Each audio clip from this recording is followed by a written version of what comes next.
This morning, President Trump made a statement on his Twitter account, not through his words, but through his retweets. There's a lot of people baffled tonight. He retweeted 3 videos from a woman named Jada Franson.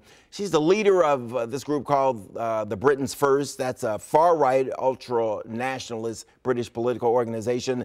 The videos claim, and we're not going to show the videos, they're that gross and they're unsubstantiated. The videos claim to show an Islamic mob pushing a teenage boy from a roof, a Muslim destroying a statue of the Virgin Mary, and a Muslim migrant beating up a white youth on crutches.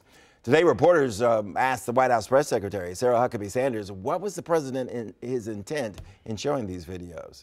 Look, again, whether it's a real video, the threat is real, and that is what the president is talking about. That's what the president is focused on, is dealing with those real threats, and those are real no matter how you look at it. So it doesn't matter if the video is fake?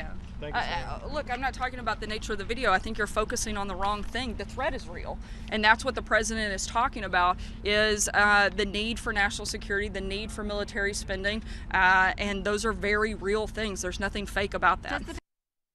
Rizwan Jaka, you've seen him here before. He's with the All Dulles Area Muslim Society. What do you make of this? Let's start with the president and his retweeting these 3 pieces of video. Yeah, no, Bruce, thank you. Definitely, as part of the challenging landscape and amplification of an ultra-nationalist, anti-Muslim, anti-immigrant, figure in England, and the Prime Minister of England and even I think Senator Graham have, spoken out against this tweet and said, this is, kind of amplifying, stereotypes and, again, real or not, if it's fake news, debunked, it's something that is troubling because, again, Muslims absolutely condemn terrorism. We believe in religious freedom. We respect all faiths. There's a chapter in the Holy Quran about Mother Virgin Mary. And this is something, obviously, those content would be un-Islamic actions. And so we absolutely condemn it. It's just the amplification is troubling. The American Jewish Committee, the Anti-Defamation League, and other interfaith groups and civil rights groups are speaking out against this, and we're in solidarity and very troubled by it. You're so kind with your remarks. I'd be furious if I were you, okay? You've got children, that you have to explain this to every time it happens. The President of the United States retweets this stuff. It's scary. It's playing to people's fears. It's racist, in a lot of people's minds.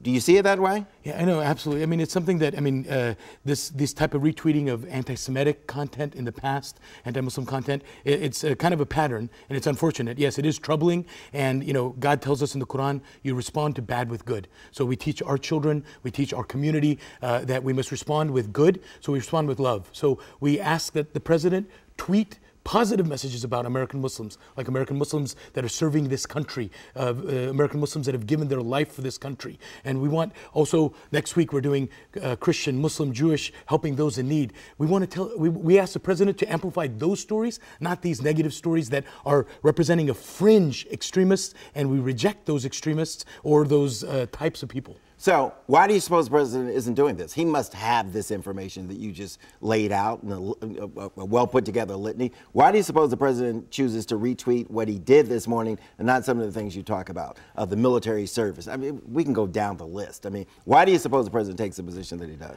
I think there's obviously some of the, campaign rhetoric that was there around, the travel ban and Muslim ban and so forth. And these are narratives that kind of help support, some of those policy goals. And we're here to say that, look, we are a part of the national security spectrum to protect our country. But Rizwan, wait, is there not backlash, though, when these kind of things happen? I mean, your children have to go to school. They're out here in the public. We see incidents time and time again throughout social media where there's backlash. I mean, where Muslim students and women have been attacked when things like this happen, correct? Am I correct? Oh, yeah, no, absolutely. I mean, if you saw the FBI report, again, 20% increase in anti-Muslim hate crimes on top of 67% the year before. And, my own family my wife has been called terrorist driving around. And so it's something that affects people. There's microaggressions, medium aggressions, and we have to stand against it and prevent hate crimes. And we have to thank law enforcement. They are working to prevent hate crimes and counter hate crimes. This makes it much more difficult because it feeds stereotypes that feeds hate crimes. And